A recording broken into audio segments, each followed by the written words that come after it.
And when we're not hustling, we believe that seeing sex workers as full people outside of our work is an essential step toward humanizing and destigmatizing the industry and those who work within it. Help us to bring you the stories of the people behind the fantasies. When We're Not Hustling is a 501c3 fiscally sponsored nonprofit project of the Social Good Fund. Thank you for considering a tax-deductible recurring contribution. All contributions will be received through our fiscal sponsor, the Social Good Fund. You can contribute at nothustling.com. Put away the lingerie. I wanna know you. Tell me more. I don't care about the hear about you and see the world from your point of view. The coffee's already made, so I'll part the shades, just pull up a chair and tell me more. Welcome to When We're Not Hustling, a podcast where sex workers talk about everything but. I'm your host, Jessie Sage. When We're Not Hustling is a weekly podcast that explores the lives and identities of sex workers outside of our work personas, our personal philosophies, ambitions, families, relationships, passions, spirituality, and so much more. We talk about our lives beyond the job, asking, what does the flexibility of sex work allow us to do, and who does it allow us to be? On our show, we learn who sex workers are outside of the work we're known for.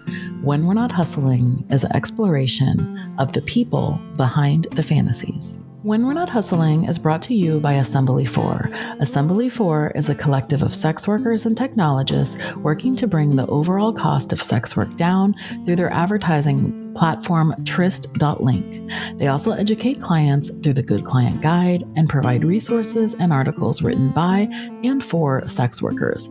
Assembly 4 caters to all genders and demographics and raises funds to fight for sex worker rights and against exploitation in the industry.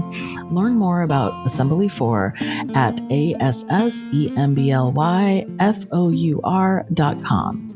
Welcome back to another episode of When We're Not Hustling. We are at the end of January, and we have a great guest on today. We have Suzannah Weiss, and she is going to be talking about her new book, Subjectified, Becoming a Sexual Subject. She recently went on a tour of the book where she did a kind of hysterical literature reading of her books, which meant that she used like a magic wand while she was reading. And so she talks a little bit about that experience, but mostly we talk about her becoming a subject of her own experience and how that took many different forms over the course of her life. So we are going to be talking about that.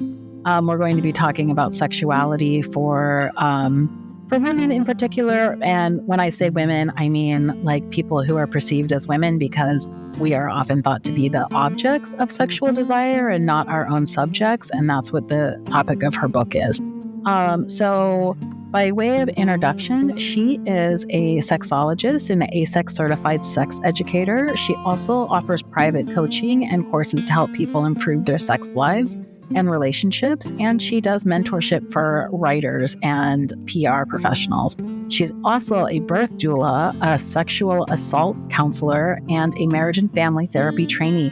So she wears a lot of hats, and her work can be found all over the place. So I am excited to dig into her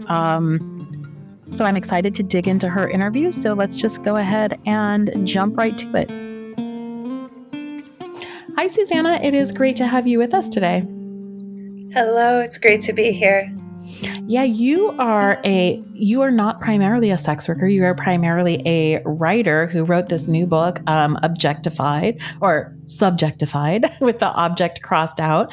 But in it, you talk about your own like sex work experiences and also about like your trajectory from thinking of yourself as like an object in the world to like stepping into your own subjectivity. And I wanted you to first introduce yourself and then talk a little bit about the book that you wrote and the other work that you do.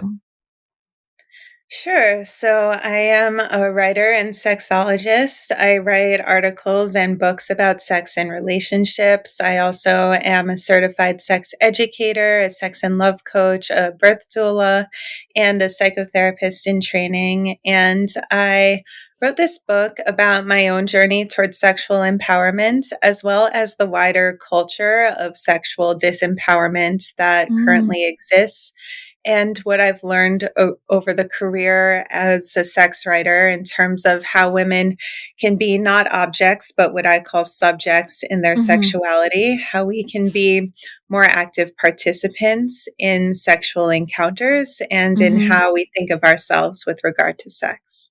Yeah, I love that. I used to be a birth doula back Oh, in the cool. day before I became a sex worker. Yeah. And I actually think that all of these things are so interconnected, birth work and sex work and even death work, like people who are working on like death doula stuff too. Like the intersection of all of those things is so interesting to me. Um, but yeah, I mean, I think that I actually I'm actually for a minute before we talk about your book, can you talk about like how being a sex writer led you to all of the other stuff, like being a sex educator and now working on a psychotherapy license? I was exposed to a lot of material around sex, around what issues people struggle with sexually. I also used my career as a sex writer to work through my own sexual issues and sexual Mhm. shame and sexual trauma, and wanted to do more work with people in teaching them how to overcome some of the same things I have, as well as other things I had learned about. Yeah. And do you feel like, um, well, first I want to ask you, like, tell me a little bit about the book because the book kind of follows that journey. Do you feel like being a sex writer and then going through all of that, like, how has that shaped your understanding of yourself and your body?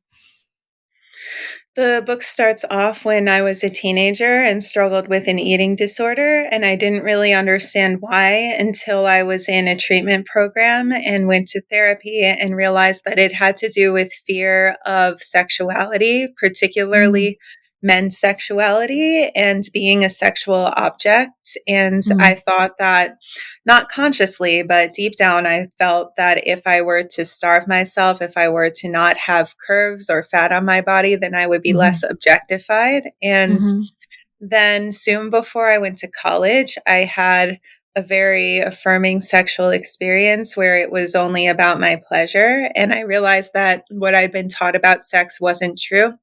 I was mm, taught it was something that men take from women and that it was mm, a way for women to be taken advantage of. And I realized mhm, this was false, that women had their own bodies and their own desires and could form sex lives based on that. And that's how I became obsessed with sexuality as a way to empower myself. Because when we can be empowered in our bodies, we're empowered in our minds and our hearts and our lives. And mm, I mhm, wanted to keep exploring that. When I was in my 20s was when I started working as a sex and relationship writer. And I didn't necessarily plan to do that. I just wanted to write, and that mhm, was the kind of thing assigned to me. But I ended up working through a lot of issues that I still had at the time. I had never had an orgasm with a partner until I was 25, and I was exposed to a number of things that helped me, such as a class about orgasms and even a hypnosis session where the mm. message was ingrained in me that I could orgasm with a partner. And I, Wow. Uh-huh. and a lot of I learned a lot about consent. I went to a cuddle party, a lot of sex parties, and Mhm, realized the way we were talking about consent was inadequate, which is also one of my chapters is called From Consent to Desire, which mm, focuses on how we need to center encounters that prioritize women's desire, not just our consent, which is a mm, weak word mhm. that is synonymous with acquiescence or capitulation. Yeah. And I've yeah, those are Yeah, two of many experiences. that's so interesting. I've been thinking a lot about this idea of like sex being something that we're taught to just like give over to men and it being for men, not just because I just recently read your book, which I did, but also because since the election, I feel like there's been, especially among like younger people, a lot of discourse online about the key to getting Roe v. Wade back or to stopping men from voting against like women's reproductive interest or just to control them in general would be to withhold sex, as if sex was something that like we are the guardians of and give over if we feel like they deserve it or something. But and and there's been there's the old story like the Liz Estrada like classic story, but there's also like a whole movement coming out of Korea called like 4B to withhold like to withhold sex, to withhold reproduction, to withhold, I can't remember what the four things are, but that's been circulating as like maybe this is the solution to getting like better repro rights for women. And I'm curious what you think about this because it feels to me very caught up in this like kind of second wave discourse of feminism of like sex is something that we are giving to men for men and we need to somehow fortify ourselves against that. What are your thoughts about that? I have a chapter about this in my book. It's called Why Buy the Cow When You Can Both Be Free? And it's about this idea that women's power lies in their sexuality and that, sex is a gift we give men. Sex is something for male pleasure. And if they pay us enough, whether it's through dates, whether it's through commitments, whether it's through emotional support, then we reward them with sex. And how this perpetuates an idea that that sex is not for us and that it's not meant to be mutually enjoyed. And you see this all over pop culture. The chapter quotes from the song Goodies by Ciara saying like, if you want my goodies, keep on looking because they stay in their jar. And there's also Christina Aguilera's Genie in the Bottle. If you want to be with me, baby, there's a price to pay. So it's this transactional view of sex where I never women thought of the lyrics of that song, really. And that's so interesting. Yeah. And it's not talking about sex work. It's just talking about this default idea that women give sex in exchange for something that men provide, which actually it traps us into this why buy the cow when you can get the milk for free paradigm where we are the cow that's producing milk and men can then enjoy us. Right. And you also see, oh, sorry. Yeah, I was just going to say, like, what do you think that that's so pervasive, like you're saying, in all these examples, and we're seeing this in political discourse right now, and we see it in pop culture, and this whole notion of like, why buy the milk if you can get the cow, or why buy the cow if you can get the milk for free? What do you think that this kind of, I mean, obviously it paints men as the ones who like desire sex and women are as the ones who give it to them. But what do you think that does for us, like as women? And what do you think maybe are better ways to think about that? It disempowers us. It makes us feel like we're being preyed on because if we're the meat, then men are the hunters and we're trying not to get hunted or killed. And so the way that I frame this in my book, when I talk about subject and object, I use subject and object in grammar. So when we think about women being the objects of desire, we're literally the objects of the verb desire. So my book talks about how we can be subjects of the verb desire by tuning into our own desires. And one way I frame this as is embodied consent, where we tune into our bodies and ask ourselves, what is it that I'm really wanting? Why do I want this? Do I want this because the other person wants it and I feel like I have to give them it? Do I want this because society says I should want this? Or do I genuinely feel good in my body when I think about this? So that's one way out of that paradigm. and making art and porn and other mediums that center women's desire is another way. And just like being the active pursuer, I think can be powerful for women who are taught that they're here to be pursued and they're here to say yes or no to men's desires, to actually be the ones to pose the question that someone else is saying yes or no to. I'm a big advocate of women being the ones to ask someone out or to initiate sex so that they know it's coming from them and not from someone else. Yeah, yeah. I think it's really interesting going back to what you were saying about your eating disorder being connected to thinking of your body as something to be hunted in that way. And I think that that's fairly common. I also think that one of the things you're talking about in your book is like how flipping that like script in the way that you're talking about does like not only lead to like better sex for women, which seems like it would be obviously true, but also for like a better sense of self too. Right. It's not even just about sex. It's about women taking a stand for what they want in all areas of life, in their relationships and their careers, and thinking hard about what it is that they want outside of what anyone else wants for them or says that they want. What were some of like, can you talk a little bit before we get into like your book and your book tour, which I very much want to talk about? Can you talk a little bit about like what some of the main events that like help you kind of overturn this? I mean, you talk about hypnosis, but like, what did that experience look like for you? Or were there other ones that stand out to you too? When we're talking about tuning into our desires and consent, I think sex parties are the biggest influence in how I think about that. I've been to probably dozens of sex parties at this point. I spent one summer going to 9 sex parties right after a breakup because I wanted to get back out there. And what better way than when you can have sex with a whole room full of people? it was very liberating. At first, it was scary, and I was afraid of being rejected. And I was rejected a few times, which made me even more scared. And I had a breakthrough at my 4th sex party where I just decided that I was going to state my desires and ask for what I want and approach the people I want. Because I realized I was letting people approach me. If you let people approach you, if you just stand there, you're going to get a random pool of people. Some you like, some you don't like. If you approach the person, that's going to be a person that you like.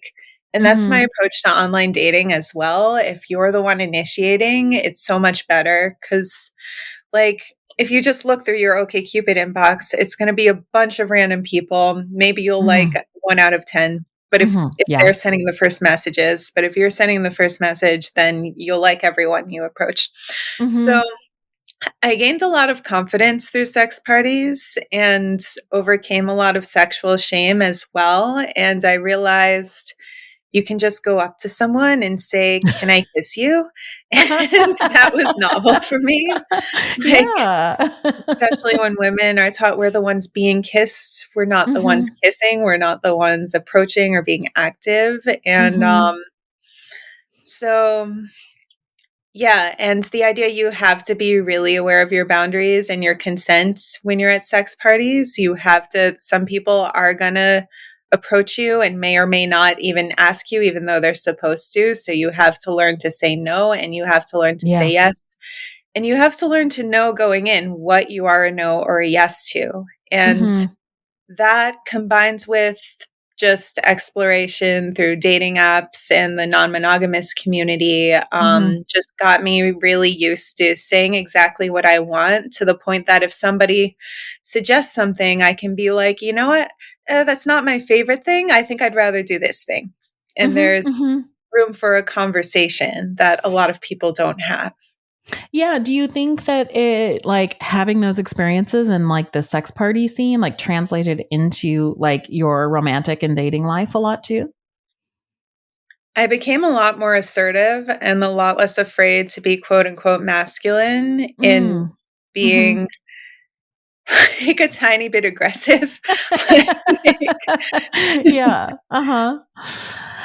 as I was listening to you say that, I was thinking about the fact that one of the things that I have really struggled with, like in terms of this sort of internalization of like femininity being like a desired, like being the object of desire, is that I've found that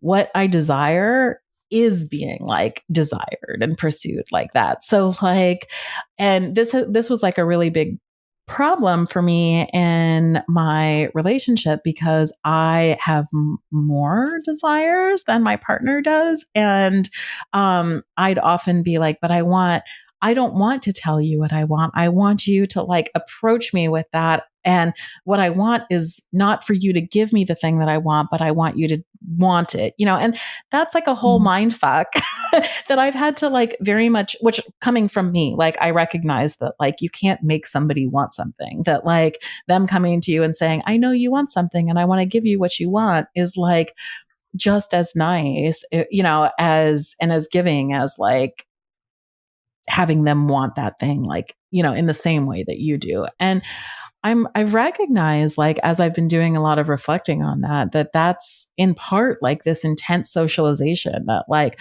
what I should want is to want to be wanted, not just to be met with my own desires.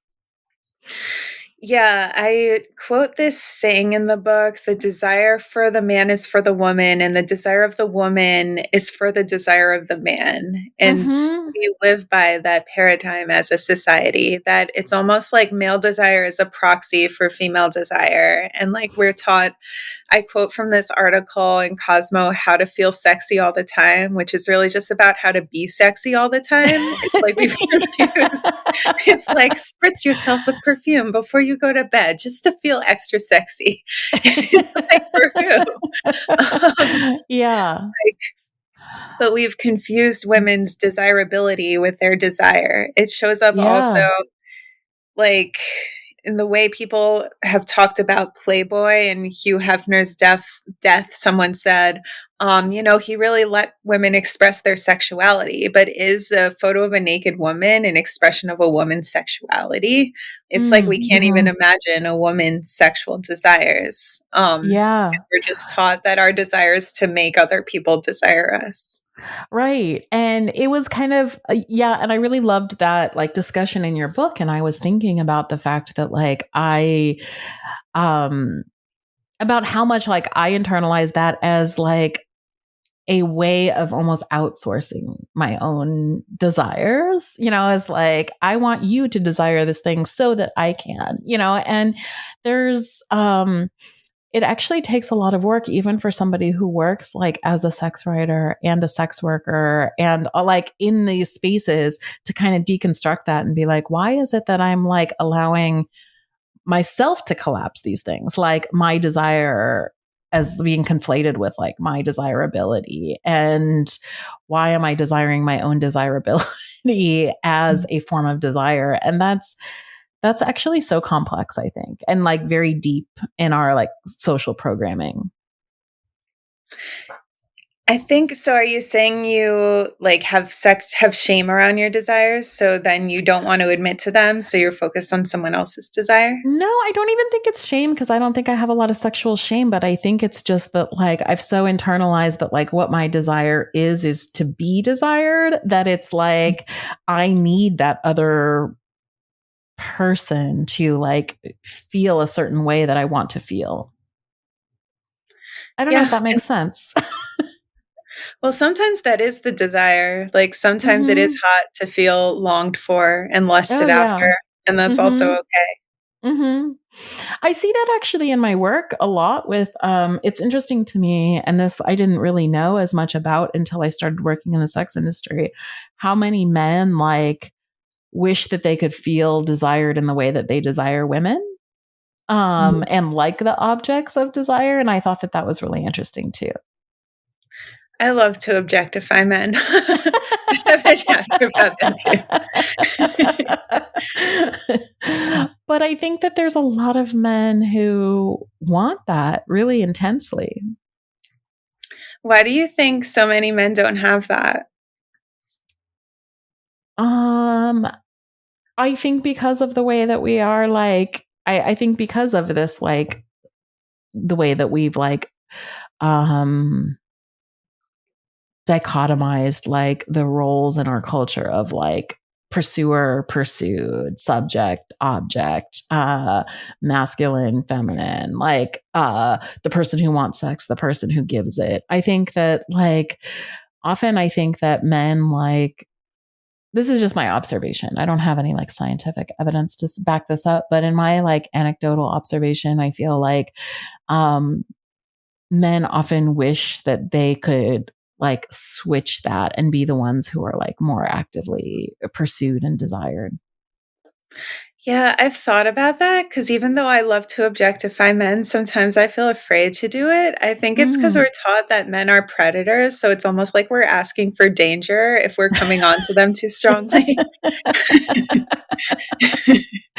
It's funny because there's a lot of female comedians who have been talking about like dating men, especially like hetero female comedians who are like, or bisexual ones who are like, I'm trying to date women or to have like as much excitement, but like I'm not afraid. So, like, you know, I'm like kind of capitalizing on this notion that like somewhere in us, like we're taught to be like afraid of men.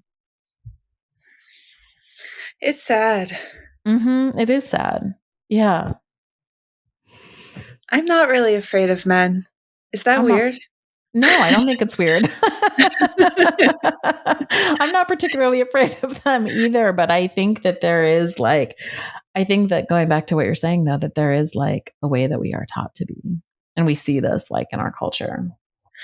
I think I am slightly afraid of men, but I think the more I trust myself to recognize a situation where I'm uncomfortable and get out of it Mm-hmm. versus recognizing when someone's safe, the less afraid I am. I think that's really interesting. That like a lot of that is like how strong, how aware of yourself and your own boundaries and your ability to enact them are you? Mm-hmm. Yeah, and with more trust for yourself, you can like give that over to men or to anyone that you're like encounter. Not that it's easy to always Mm-hmm. recognize like who's a predator and who isn't, because a lot of predators are manipulative and will make you think they're not. Mm-hmm. Mm-hmm. Yeah. Yeah.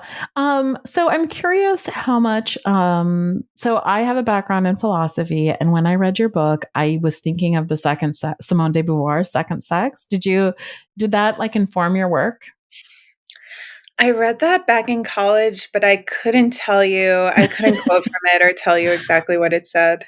I Oh, know it like okay. I know it encouraged the idea that gender is a social construct, and she was one of the first Mm-hmm. people to say that, right? Yeah, yeah, definitely. I mean, she said in it, like one of the things she said is that one is not born but made a woman. And so she talks about this Mhm. way in which we're like socialized into being women. But she also talks a lot about, and I loved your way of like taking the sentence of like what is the object and what is the subject of the sentence, and talking about how we see ourselves in our sentences. I thought that that was really interesting. But what she did in the second sex was to say that like men are allowed, and you talk a lot about this in your book too, that men are allowed to have these like identities and to have all these different parts of them that like play into those identities, and they can have these worlds that are full of many things, and that women instead are seen like in relation to the man that they are attached to, like not as objects themselves but as like subjects. And that and so her like, that's why we're like the second sex is that you first have man and then you have woman like in relationship to man, but obviously she thinks that that's a social construct. And I see in your work a lot of the same sort of ideas of like we do not have to accept this sort of subjugation and seconding of ourselves, that we're taught to, and so I liked that about the work that you're doing. Thank you. Yeah, it's like men get to be the self and we have to be the other, but Yeah. so then we become other to ourselves and we look in the mirror Mm. as if we're looking at a mask or a costume, and Mhm. but everyone is a self. Mhm. Mhm. Mhm. So you did something interesting when you went on tour. You were telling me, and I want to hear all about this, about how you enacted like your own pleasure while you were doing readings. So can you tell us about that? When We're Not Hustling is powered by Black Venom Digital. Black Venom Digital is a collaboration between myself and industry veteran Mr. Black Venom. Black Venom Digital aims to provide adult professionals and entrepreneurs with professional grade web design, graphic design, and branding services that will inspire growth and success. At Black Venom Digital, we empower companions, creators, and entertainers with professional web design and branding. If you're looking for a new website or any other branding services and you work in the adult industry, please find out more at blackvenomdigital.com. Please remember to subscribe, rate, and review us wherever you listen to your podcast. Doing so will help others find us. And if you're a sex worker who wants to come on the show and talk about your life outside of work, we would love to have you. Please send us an email with more information to nothustlingpod@proton.me. Yeah, I have to credit a few people for that. I initially just planned to do a regular reading, and then I was at a party. I was at Erica Lust's 20th anniversary party of her films, and I Oh, told really? her, yeah, I In told her Europe, I was or was there one here? in Barcelona. Okay, yeah. And I mentioned I was about to do a reading of my book, and she said, "Oh, are you going to do it hysterical literature style?" And do you remember those videos? Mm-hmm. Hysterical literature, they're women have vibrators held up to them while they're reading. So I was Mm-hmm. like, now I am. And it was actually at a sex club, the reading, so it was perfect, the Mm. NSFW in New York. And so I did it a little bit modified. I held the vibrator myself, or I was in a chair. It was like a lounge chair that went up a little bit, like after the crotch. It's hard to explain, but basically I could position the vibrator on the chair without anyone like actually seeing my genitals. Uh-huh, and uh-huh. and I read from the consent chapter, which actually talked about experiences at that club. And Oh, wow. I came on the line. It was something like, we need to care what women want, not just what they'll accept. And it felt Ooh. like my body was saying yes to that line. Like, it made me say it a little louder, and I was like, yes. That's right. Yeah, that's so neat.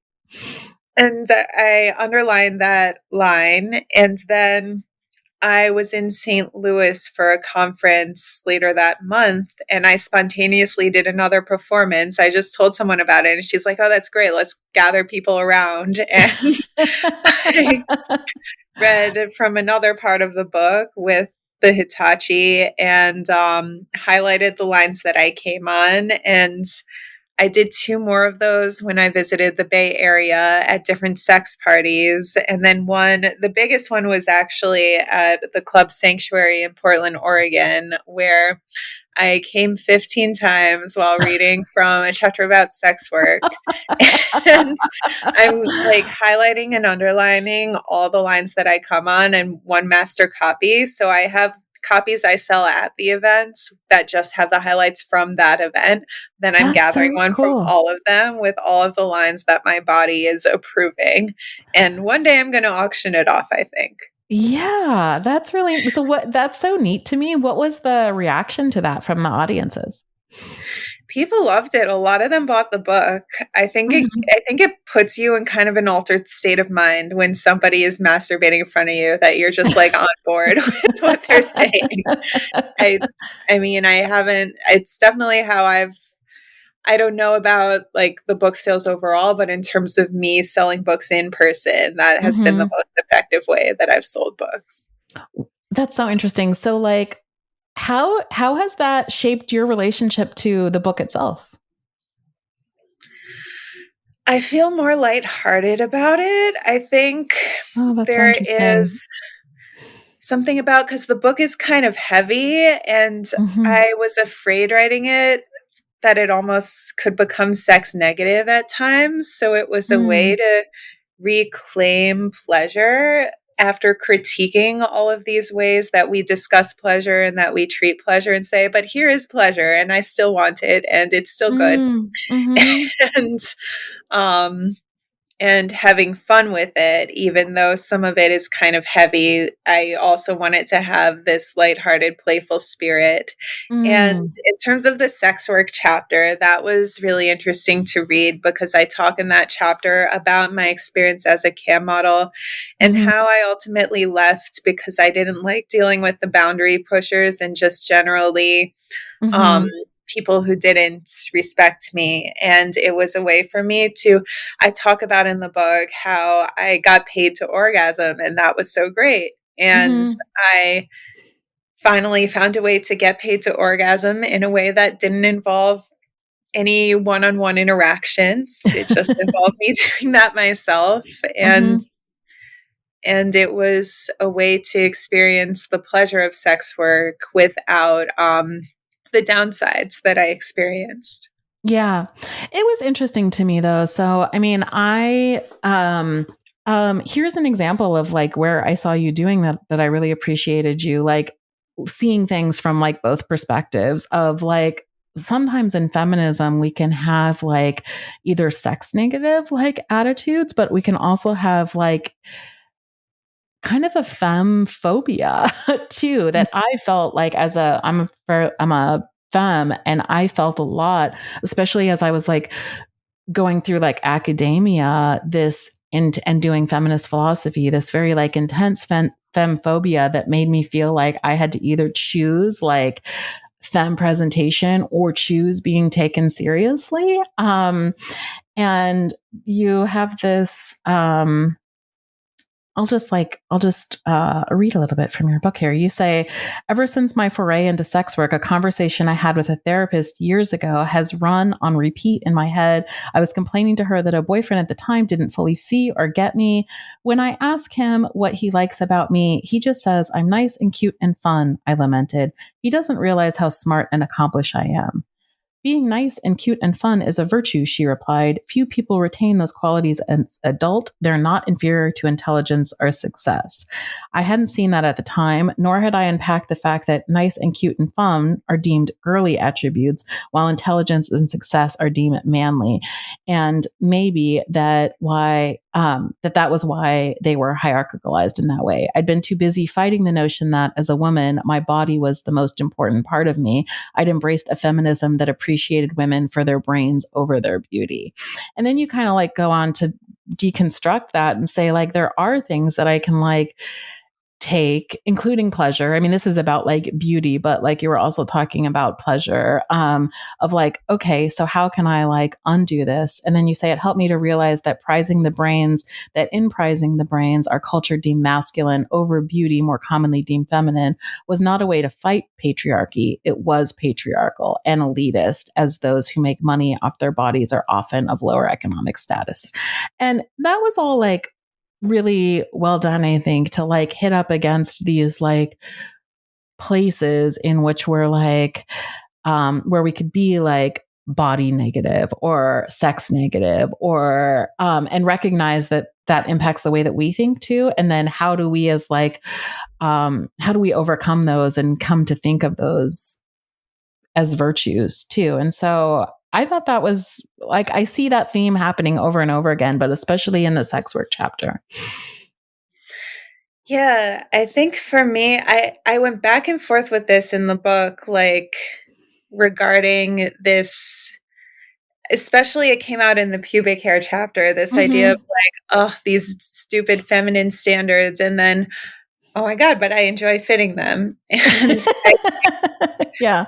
um I think for me, the more I can be nice and cute and fun simultaneously with smart and successful, Mm-hmm. like the more self-actualized I feel and the more Mm-hmm. whole I feel and the more like myself I feel. And I think Mm. the way out of it ultimately is not to dichotomize those things at all and to see them as going together, not to Right. one over the other.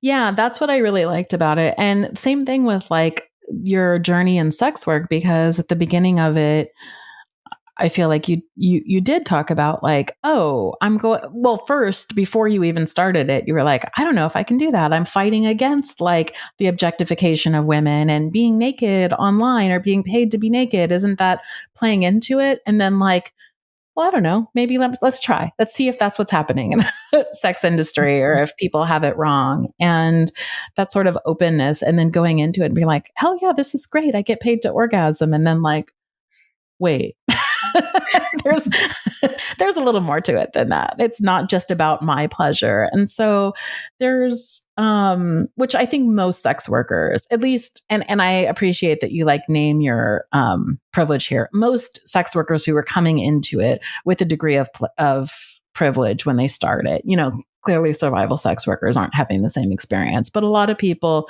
who go into it for some sort of exploration or desire to see what it's like or curiosity, a lot of people have the experience that you described. Yeah, I think that there are many, many ways to do sex work, and the conclusion I ultimately came to was it's not really about sex work is not inherently objectifying or subjectifying. It's about the Mm-hmm. way you're treated, just like any sexual encounter. And that's Mm-hmm. true of so many things like pubic hair removal, or it's the way that you do it. It's not Right. whether or not you do the thing and Yeah. how you feel about it that makes it Mm-hmm. subjectifying or objectifying. Right. Yeah. Yeah. So like, where do you feel like I mean, it sounds like you kind of answered that, but I was going to ask you, where do you feel like you are with that now? Like what are your takeaways that you have from going through this whole exploration and the book and writing the book too? It's funny. The book reconfronted me with sex work because there was a guy, it was my Uber driver who pre ordered the book, which I appreciated, but then just started. So he said he would come to my event. He prepaid. He said he would come to my event and get it. And then he didn't actually come to the event. He just kept messaging me on Instagram asking for photos of my feet and stuff like that. Oh And my like gosh. asking if I could meet up with him and give him a foot job. And I actually did. I think it was another $25. I sent him photos of my feet because I was like, what harm can really come of sending photos of my feet? Like, Yeah. Uh-huh. um, the meeting up for a foot job, I was a little uncomfortable with, but I was like, maybe if he pays me like $1,000, I'm still asking myself these questions, like, what will I do for money? Uh-huh. But eventually I just got so annoyed with him, I blocked him because I think he wanted the fantasy of me giving Mhm. him a foot job without it actually happening. So he was just Yeah. asking all about it, about my pricing, about when could we meet up, just so he could think about it. Right. Like, Mhm. I and coach a lot of new people who are coming into the industry, like friends who are just starting, like give as little information as possible, like away at the beginning, because the people who come in with tons of questions are not the people who end up booking. They're the people who like just want to keep your attention for as long as possible. yeah, so there's still a lot of questions in my mind about sex work, but what I can say is I've become more better at tuning into myself and just feeling like, okay, does this feel creepy? Does this make me feel Mhm. uncomfortable? Then I'm not Mhm. doing it. Versus, is it something like, okay, easy, like sending photos of my feet for money? Okay, maybe. Yeah. I think what's important is just tuning into yourself and being really honest with yourself, if you can afford to be, about Yeah. like, how does this actually feel? Because if it's bringing this sleazy energy into your life, it is going to impact you. And if you're in a Mhm. relationship, it might impact that. And Yeah. it's not necessarily worth it, even though we all want money. There, Mhm. like, standing by your sexual boundaries, there's really no price that can override that. Yeah. Yeah. So if somewhere like if a younger woman, or maybe I could even ask you about your younger self, were to come and say, like, how can I feel what are things that I could do to feel more like a subject of my own life? What would you say? I would say make a list of things that you like and that you want.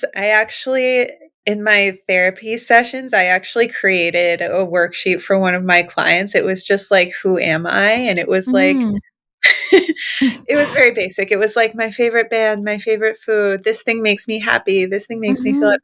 But I think like that's a good starting point. It's just Yeah. think about, and in sex and relationships, like the best sex I had was this. What made it the best was this.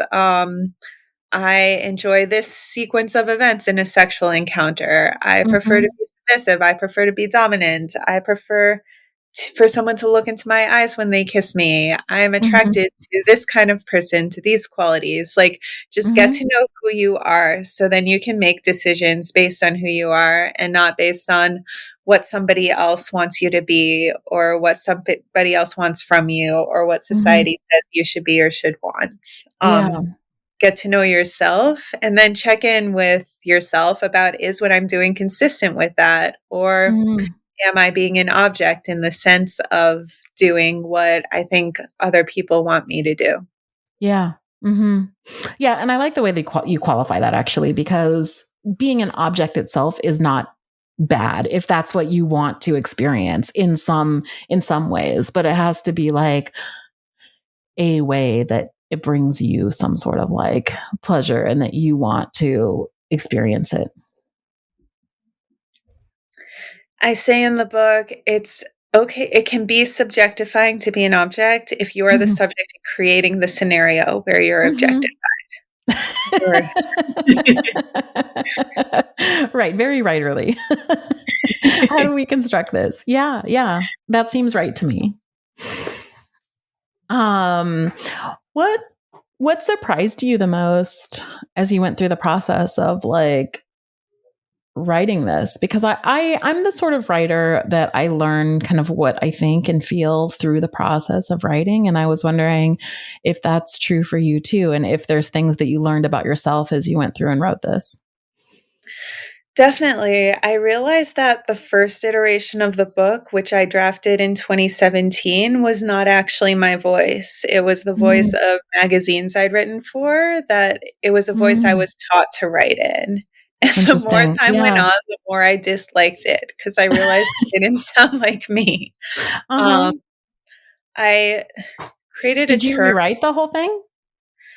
many times. Well, it started off as just a proposal, so there was just one chapter written initially, Yeah. but the whole framework kinda changed. It was originally more critical, it was more like writing against mainstream sex-positive feminism and how it continued to objectify women, and Mm, then I realized I didn't really wanna be writing against something, I wanted to be mm, writing for something, and I wanted mm, to leave room for the thing I was writing against to be a part of the new movement, and mm, I I I was just more judgmental and more it had more of an eye rolly tone, and now I've mm. taken out the eye rolls completely almost. Like, Yeah. my next book has none of that, it's really just I have another book coming out next year, which is much less critical, I think, and much more exploratory. Like, it's about how women can experience less pain and more pleasure in their lives, and why we've normalized female pain and pleasurelessness. Mm,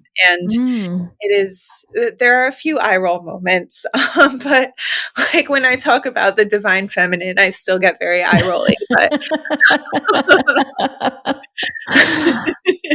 We were talking about that at a live panel that we did for this show, of the fact that like a lot of sex workers feel like in their marketing they kind of have to take this on, and that it can feel like empowering, but then also there's something cringe about it. So yeah. the divine feminine. Hmm. Yeah, I mean, there's a whole chapter in my book about that. Maybe I'll come to a place where I would even use the term divine feminine, who knows? But like the way I see it used is just this idea that it's somehow spiritual to embody a feminine gender role Hmm. or a masculine gender role, and that's what I take issue with. And there's a lot of naturalization of gender roles that happens in that world. Um, Hmm. So anyway, there are a few eye roll moments, but in general, I feel like my writing style has become much more open to different possibilities and different beliefs. I even quote from the Bible, Mm-hmm. and subjectified in a positive way. And Yeah. like, I feel I've become more playful in my writing, more literary, and less like opinionated, which Mm-hmm. which I think is a good thing.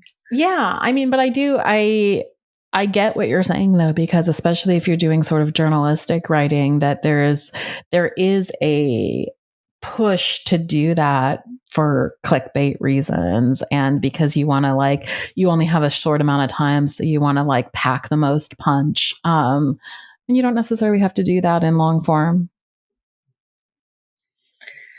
Yeah, it's nice. Hmm.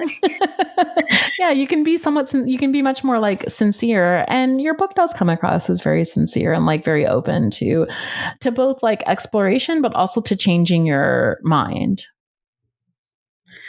Definitely. That's what I hope to get across. Like when I talk about, there was a portion about a tweet that I once wrote where I screenshotted a illustration that showed like big boobs and small boobs, and it was like sexy, also sexy. And it Hmm. irked me because it was like, do we still need to talk about how boobs are sexy? Like, is that really radical? But people pushed back against it, and someone was like, "Well, it's in the Bible," and they cited the Song of Solomon. And so instead of being like, "Oh my god, this is so dumb," I actually read it, and I was like, Mm, "I don't think this is the same as, like, saying boobs are sexy," but I really explored it, and I was like, "I think this is actually a way of depicting breasts as sexual without being objectified and, like, as a mhm. representation of the heart." Yeah, And I enjoy engaging with people who criticize me or who disagree with me to find the gold in whatever their argument is, even if I don't yeah. agree with it fully. Well, it gives you like a different lens through which to